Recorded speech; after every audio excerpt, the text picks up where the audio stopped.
Welcome to Giro FIFA. For the very first time on this channel, I'm diving into FC 26, specifically to kick off a career mode journey with Leeds United. This truly marks my inaugural experience with FC 26, and I'm excited to share it. So after quite a long time playing as Manchester United in career mode back in FC 25, I'm returning with the same format, but this time I'll be playing with Leeds United. So why exactly did I choose Leeds United?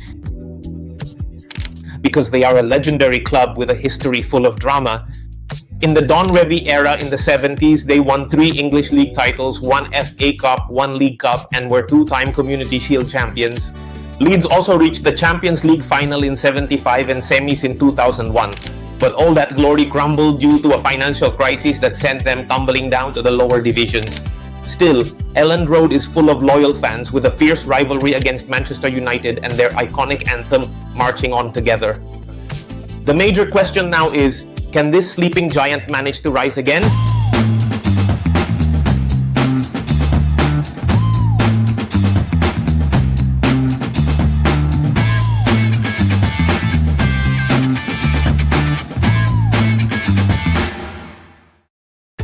And for this particular series, we intend to make it significantly more realistic. We're not going to be making any player transfers.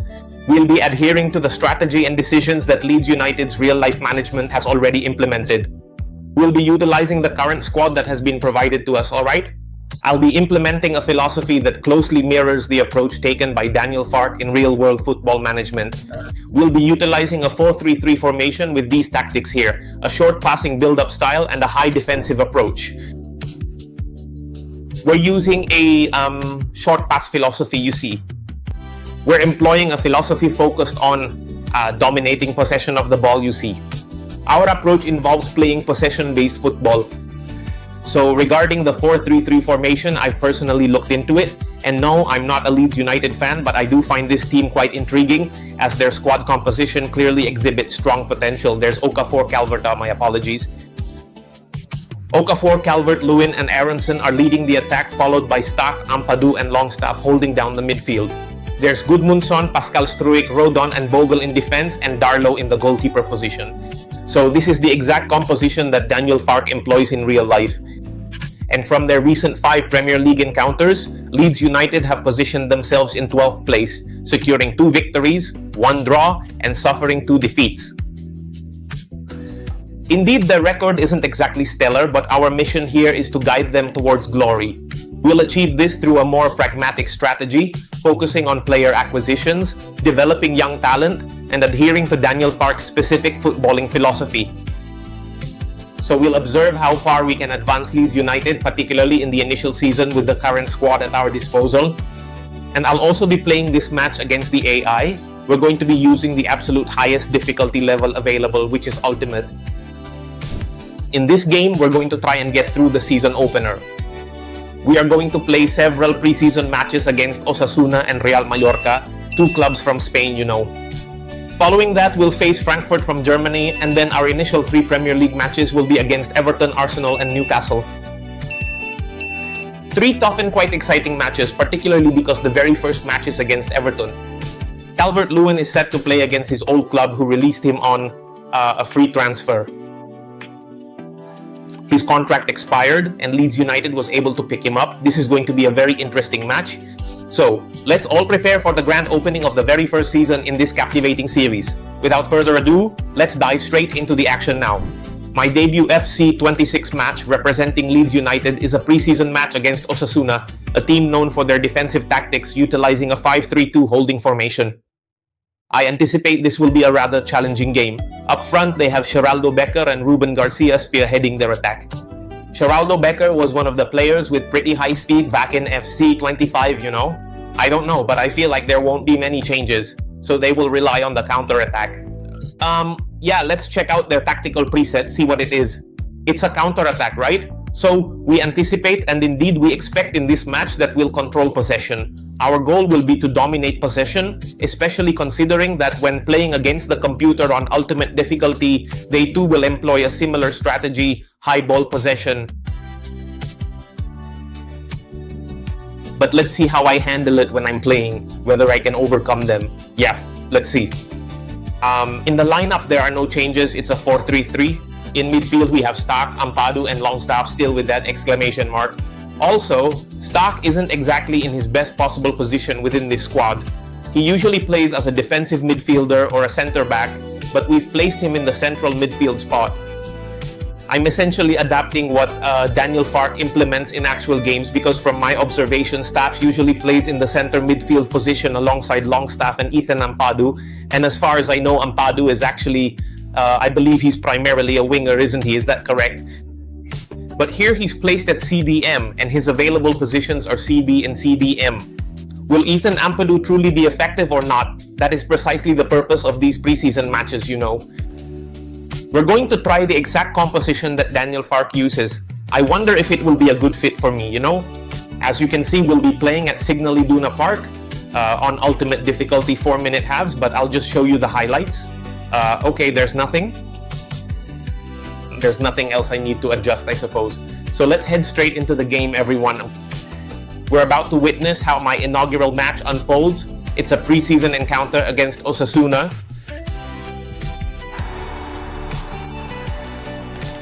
Well, here we are. The players seem to be a little nervous with Daniel Farke, but he's not exactly a brand new manager, is he? I'm not sure if Daniel Farke was managing in the championship back then. I really don't know. Okay, the match has already begun, so let's just get started. Please enjoy the show.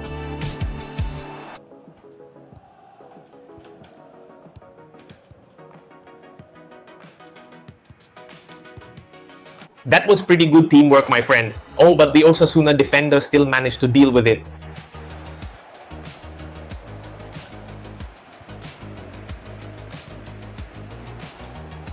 Okafor cuts in from the wing, will attempt a long-range shot here, but it's easily dealt with by the Osasuna goalkeeper.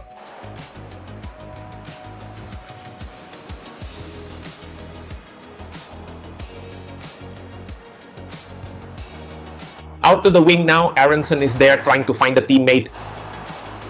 He tries to lift it. Calvert-Lewin is right there. We'll try a shot from that spot still in play, but the Osasuna goalkeeper makes the save. That was quite a brilliant save, my friend.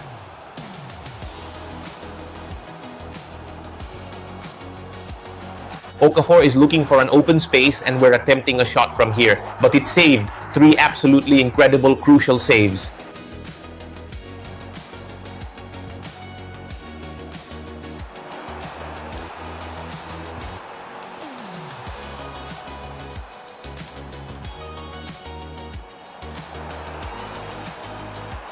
Aronson, assisted by Bogle, successfully converts this time, not squandering the opportunity. Early in the second half, Aronson manages to score a pretty impressive goal, thanks to a superb assist from our defender Bogle, who ventured quite high up the field to supply the winger. It's 1-0 for now, quite excellent. Let's examine the replay. And there it is, completely unmarked. He gets free and places it right into the corner of the net. 1-0 for Leeds.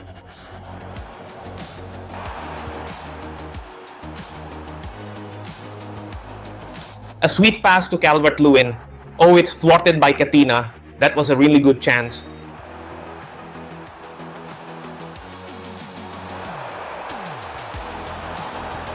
Whoa, that was almost it. Bogle's anticipation was excellent. He read the opponent's play really well.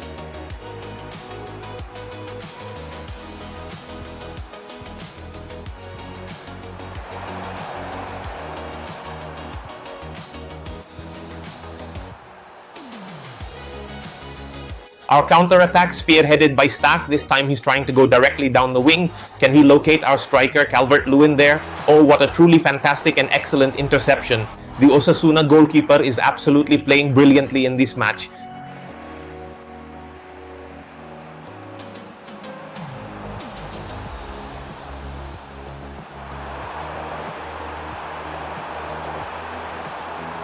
There was a dangerous attack originating from the wing, posing a significant threat to our goal. However, Darlow reacted with incredible speed, moving quicker than the opposing attacker, and managed to prevent us from conceding a goal, my friend.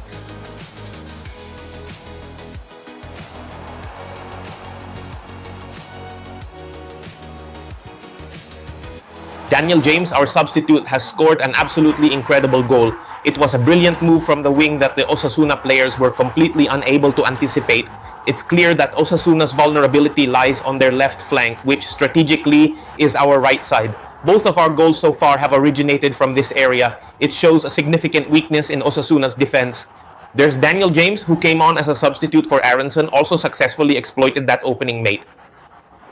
With his significantly improved stamina, he moved menacingly toward Osasuna's goal, making it 2-0. Let's watch it again. There's the space. As an inside forward, he cut into the middle and managed to score from his first opportunity. Daniel James, very nicely done.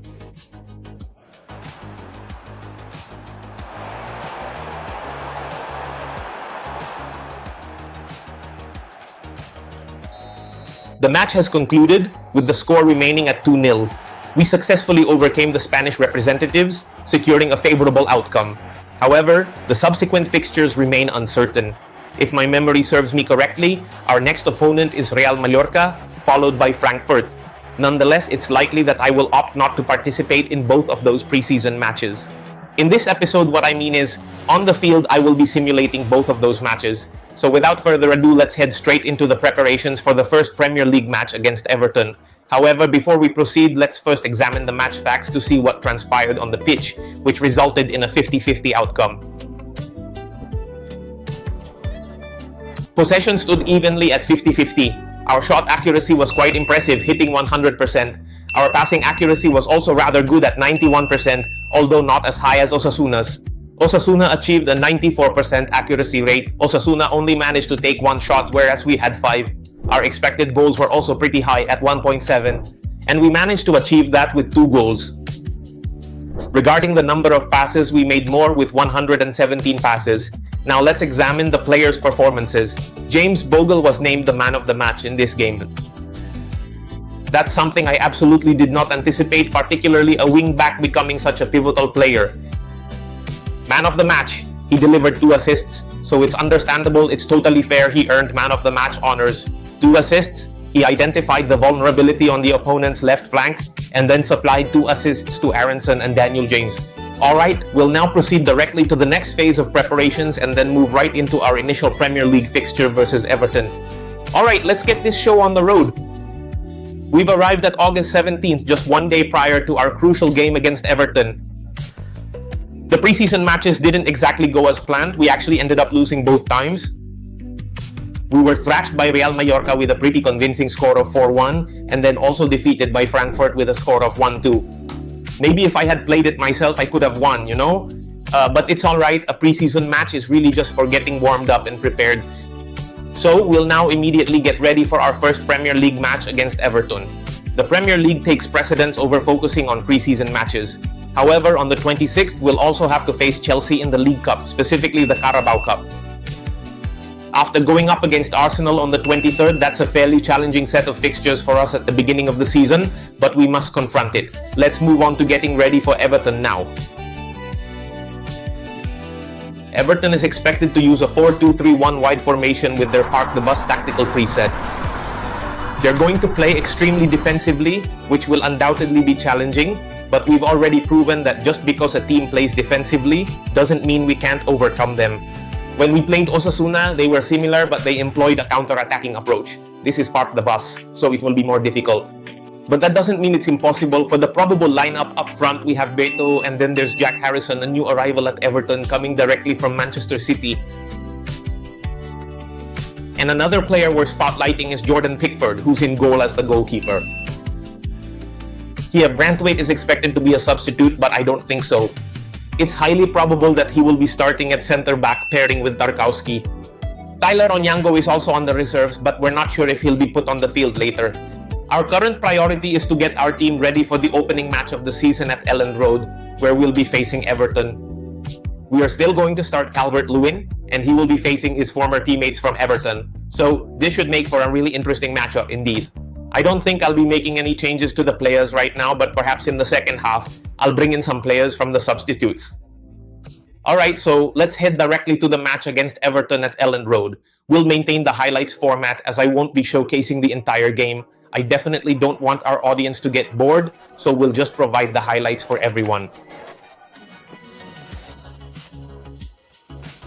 The current condition of the field is that it's raining heavily.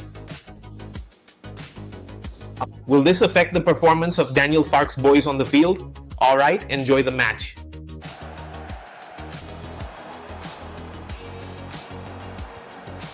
Trying from the wing side, Okafor, this time we tried to lift it in there, Calvert-Lewin. Still, it was saved by Pickford. That was a pretty good effort right there, mate.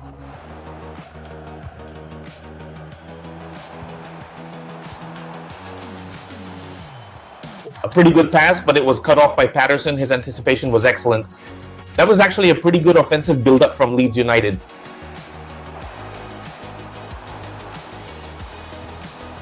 Okafor this time trying his luck with a long-range effort, and once again Jordan Pickford makes a truly excellent save. That's his second impressive stop of the match here in the first half. What a performance indeed.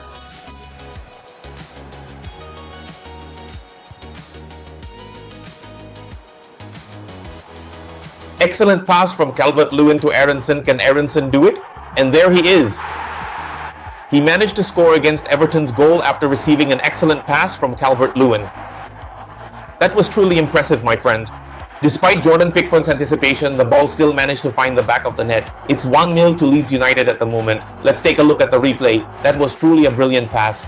The movement on our right flank is absolutely terrifying. It poses a significant threat to the opponent. That was a really powerful shot that made it difficult for Pickford to anticipate, but the ball still found its way into the net. Great.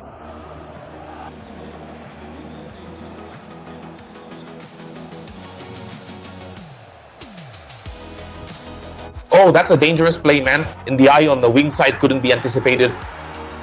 And they equalize. That was an excellent movement. The combination play between NDIA and Beto up front was a dangerous play for our goal. Let's see the replay again. They couldn't anticipate Beto's dribbling, and he ended up providing an assist. Both of these two strikers are providing an assist to their wingers. That's quite unique. Nice.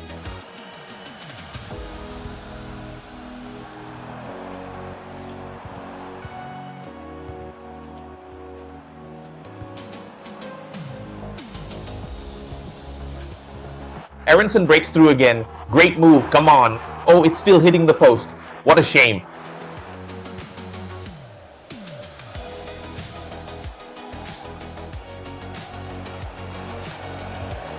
What a brilliant pass, man. Can we maintain our hold there?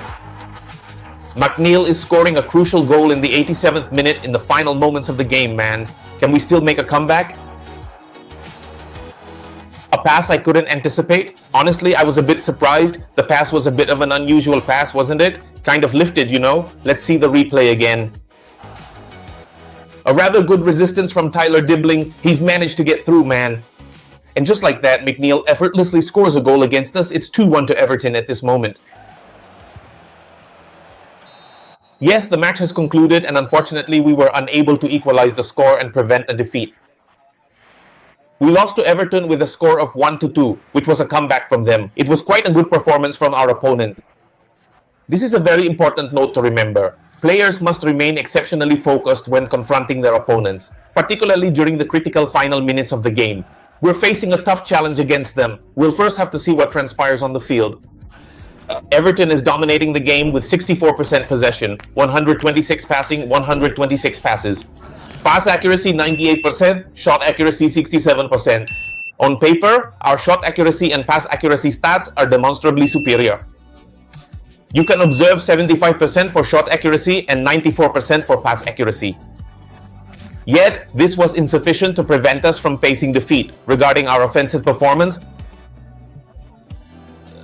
it was pretty good. Streak, Aronson, Calvert-Lewin and Okafor played quite well. Our keeper's rating is terrible, just 4.6.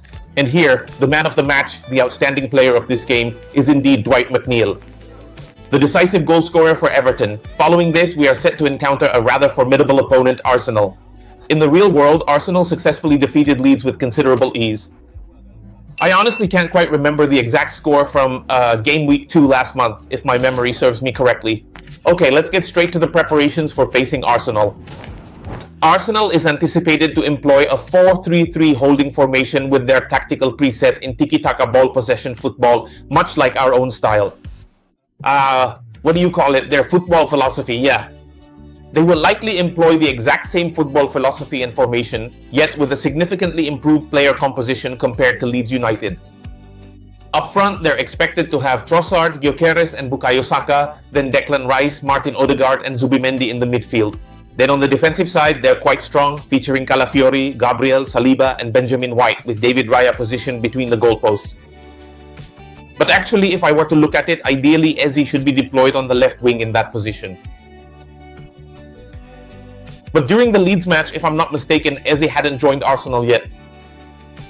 On the bench, there's Eze, Merino, Martinelli, Kai Havertz, Noni Madueke, Arrizabalaga, and Luis Kelly. Well, we're about to face a very formidable opponent, a truly tough challenge, and I'm planning to start Tanaka in this match to substitute Ethan Ampadu for this game.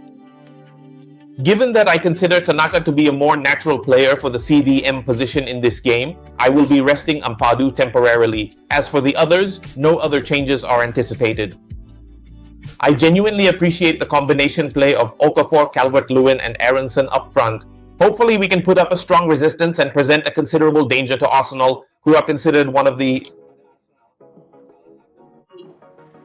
this season's title contenders, one of the primary challengers this season, along with Liverpool and Manchester City. On the other hand, we are a team that must fight to survive in the EPL. We are, to be more precise, a team that's currently battling in the relegation zone. Okay, enjoy the match.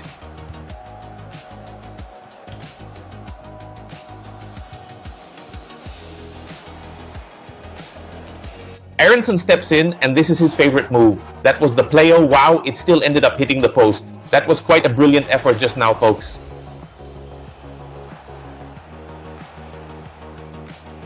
Aronson once more attempts to threaten the Arsenal goal, but this time David Raya manages to make the save. Aronson is quite a dangerous presence there. They say he plays it correctly, dropping back a little and then taking a direct shot.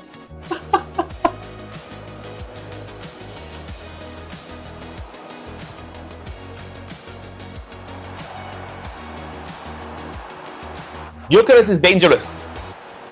Okay, nice. Pascal Struijk successfully managed to anticipate the movement from this Swedish striker. Over to the wing, Okafor. Can he lift it a little bit? Oh, Declan Rice made a fantastic anticipate with an excellent move.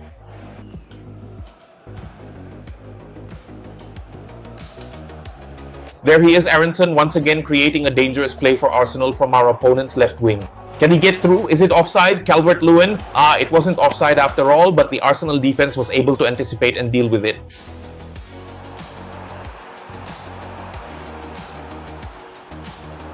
Trossard passes to Mikel Merino, but we are able to anticipate that. Good job. Our defense is quite solid, isn't it? Let's try that again from the right flank. Aronson is dribbling the ball. Will he be able to finish it? Okafor is standing by, but it's anticipated by Milos Kerkez. Didn't he just move to Liverpool? Why is he at Arsenal already?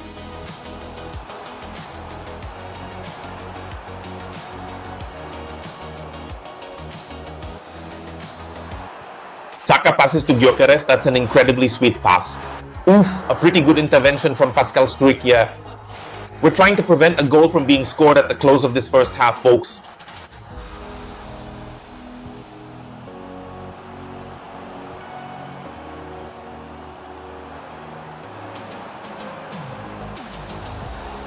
Dangerous play from Gyökeres, still saved by Darlow.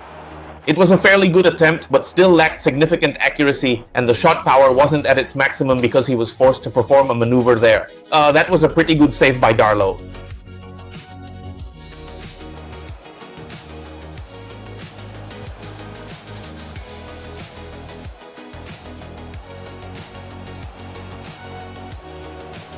Lucas Nimecha is there. Wow, still possible? Yes! Incredible, we've managed to steal the first goal right here at Arsenal's home stadium. That was a pretty smooth play, folks. Excellent tiki-taka by the team. Lucas Nimecha came in for Calvert-Lewin and managed to score his first goal, although not directly right. David Raya's anticipation was truly excellent, as we've just witnessed. Now let's take a look at the replay, shall we? And there it is. A truly brilliant pass from Okafor, wonderfully executed by Lucas Nmecha, securing a temporary 1-0 lead for Leeds United.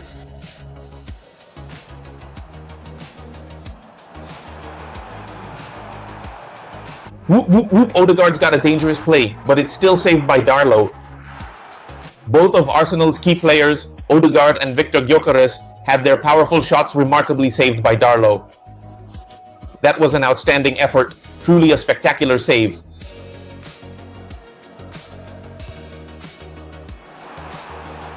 Dangerous play indeed, folks. Truly dangerous. Alright, what a powerful shot from Upamecano. Arsenal's got Upamecano. That's simply amazing. This is quite the start to the season. This is quite good for Arsenal, who have acquired several players who, it must be said, possess rather high levels of skill, my friend. This is a formidable start to the season. Aronson is not offside. He slipped past the offside trap. Can he score? Oh, offside there, huh? He meant to release the pass to Okafor, but unfortunately that was clearly offside. Well, that was quite a nice attacking move right there. Let's take another look. The response was a bit late, that's very clear.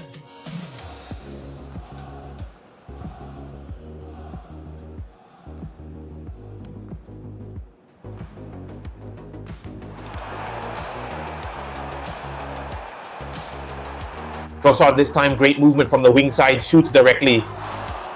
Still off target, Arsenal is really just wasting their opportunities.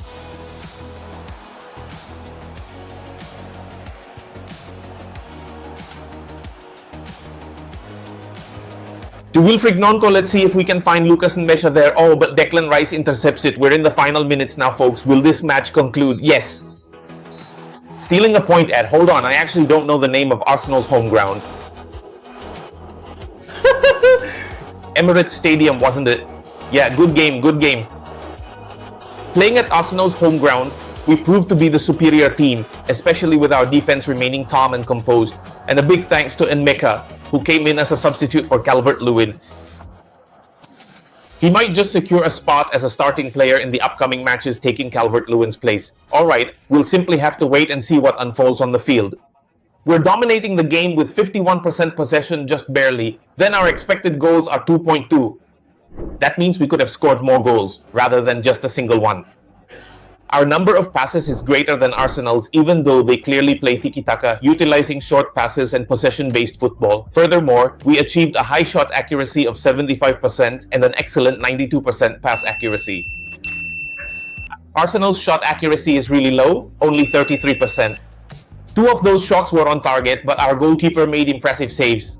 Lucas Nmecha was awarded Man of the Match for his stellar performance, earning a rating of 8.9 with 1 crucial goal. The assist was credited to Okafor, who achieved a rating of 7.7. Let's check the goalkeeper's rating now. Darlow scored an 8.9, a significant improvement after a very poor performance in the last match. Alright, we will now proceed with our next preparations. We're going to examine our current position in the league standings after the 2 games we've played. We've managed to secure the 7th spot in the standings, having achieved 1 victory and suffered 1 defeat. We scored 2 and conceded 2, resulting in a 0-goal difference, yet still securing 3 points. We're currently positioned just below Brighton, who are ranked 6th, also with 3 points. Let's see. In first place is Chelsea, played twice, won twice. They managed to score 5 goals while only conceding 1, with Spurs following in second place, Aston Villa in third, and Manchester City in fourth. Now, let's take a look at Manchester United. They are currently ranked 13th, having played just 1 match against Arsenal, which resulted in a 2-2 draw. In the real world, United had to bow down to Arsenal with a 1-0 score, and now they are preparing to face Fulham. Now, if we take a look at the pictures, the upcoming fixtures at the end of this month include a match against Chelsea, and following that, another against Newcastle. This upcoming match carries significant importance as Longstaff is slated to compete against his former club towards the close of August. However, for this particular episode, our commentary ends here.